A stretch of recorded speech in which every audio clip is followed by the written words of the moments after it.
Nous voici dans ce qui fut à l'origine la salle des fêtes. On l'appelle aujourd'hui le Forum. Le lieu fut conçu pour accueillir les galas et manifestations officielles pendant l'exposition coloniale de 1931. Tout autour de la pièce se déploie un décor de plus de 600 mètres carrés. Des fresques réalisées par Pierre-Henri Ducos de la Haye, à la demande de l'architecte du palais, Albert Laprade. Le thème est imposé, l'apport de la France aux colonies. Il répond ainsi au bas-relief extérieur qui représente l'apport des colonies à la France. Dans l'axe d'entrée, le regard est tout de suite attiré par la fresque principale, 8 mètres de haut sur 10 mètres de large. Voici la France, au centre, drapée de rouge et de blanc qui offre une colombe de la paix aux 5 continents. L'Europe, à gauche, qui lui tend la main. Plus haut, l'Asie, incarnée par l'éléphant blanc et le dieu indien Vishnu. Et l'Afrique, incarnée par un éléphant gris et une figure allégorique.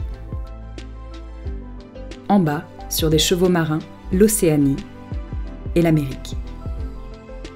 Au pied de la France, l'amour et le vin. Derrière elle, une double végétation chargée de symboles. Le laurier illustre son passé glorieux, le chêne montre sa force. Enfin, les voiles blanches symbolisent sa colonisation outre-mer. De part et d'autre de ce panneau central, 2 compositions mêlent les populations colonisées et les colons. On y voit des ingénieurs dirigeant des travaux ou des missionnaires secourables. Et ici, en veste jaune, l'hommage de l'artiste à son donneur d'ordre, voici l'architecte des lieux, Albert Laprade. L'œuvre se poursuit tout autour de la pièce avec une série de 8 tableaux représentant les valeurs apportées par la France à ses colonies à travers des figures allégoriques, c'est-à-dire des femmes habillées à l'antique. Ces tableaux alternent avec des scènes qui racontent l'œuvre du colonisateur et la mission de civilisation de la France. Voici donc l'art, telle une Vénus sortant des flots. Voici la paix, tenant une faucille et une gerbe de blé. À ses pieds, l'enfant confiant, des biches apaisées. À sa droite, l'arbre de la paix, l'olivier. Sur la gauche, une scène paisible.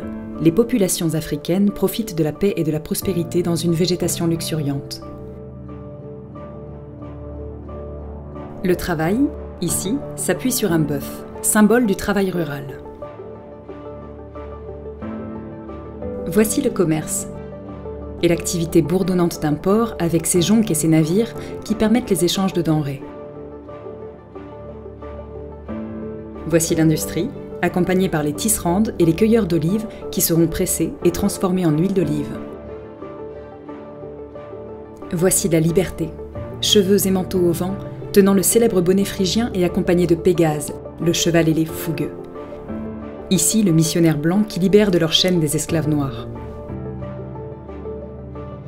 Voici la justice. Les yeux bandés pour signifier qu'elle est impartiale, une représentation issue de la tradition antique.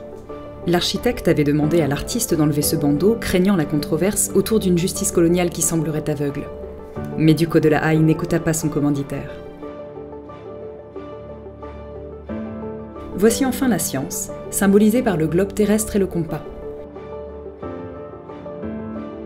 Le panneau situé au-dessus des portes se découvre en levant la tête et en sortant du forum. Les voiles des caravelles, les colombes et les oliviers concluent la démonstration.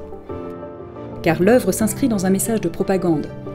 Elle passe sous silence l'exploitation économique du colonisateur ou les rivalités stratégiques entre empires et illustre au contraire le message de l'exposition coloniale de 1931. La France est ici présentée comme porteuse de paix.